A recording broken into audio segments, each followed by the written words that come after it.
আজ 13 আগস্ট 2024 ইংরেজি আর আবেগর ধরে আইনে পারির আন্তর্জাতিক আদালতের মধ্যে এসব রোহিঙ্গাদের বিচার কতক্ষণ তৈব আর হইতে পারি।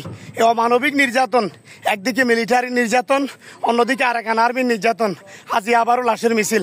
এ পর্যন্ত 170 গো লাশ আর দাফন করছি। আজ 13 আগস্ট 2024 ইংরেজি আরোগ্য লাশ বাসের অনরাসন। এই লাশ এ বাসমান লাশ আর দাফন করি আসছি, দাফন কাফনের ব্যবস্থা করি আসছি। এর আগেও 170, আজিয়া 272 স্থানীয় মানুষের মধ্যে বিভিন্ন ফেরাবনত, এই নাফ নদীর বিভিন্ন ফেরাবনত আরো অনেক লাশ আছে।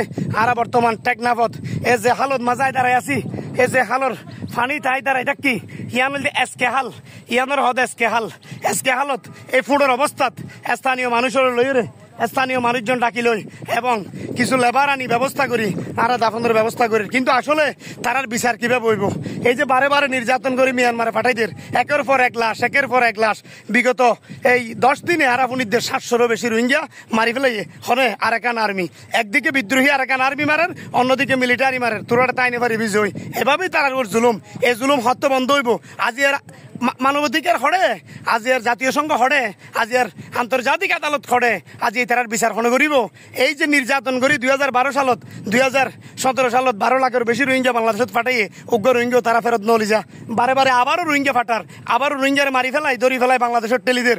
এই যে মিয়ানমারের ওর আন্তর্জাতিক চাপ সৃষ্টি করি আর বাংলাদেশের বর্তমান প্রধান উপদেষ্টা ডক্টর ইউনুস ও একজন আন্তর্জাতিক মানুষ, ওর হাতে অনুরোধ করছুম যে বর্তমান সময়ে এই যে লাশগুলো আইয়ের ওনারে একমাত্র ওনার বিচারে বললাই বা ইতারার যেভাবে জুলুম করছে এই নল্লাই মিয়ানমারের চাপ সৃষ্টি করি এই মিয়ানমারত যারা রোহিঙ্গা আছে তারা যাতে নিরাপত্তা নিশ্চিত করি বাংলাদেশত তারা ফেরত দেওয়া উচিত। আর আইন মনে করি আজি আর মানবাধিকার হড়ে, আজি আর জাতীয় সংঘ হড়ে। আজি 13 আগস্ট 2024 ইংরেজি আবারও লাশের মিছিল একের পর এক নাফ নদীত। এখনো সমুদ্রত বাসমান 100-রও বেশি লাশ আছে, নাফ নদীত বাসমান আরো লাশ আছে।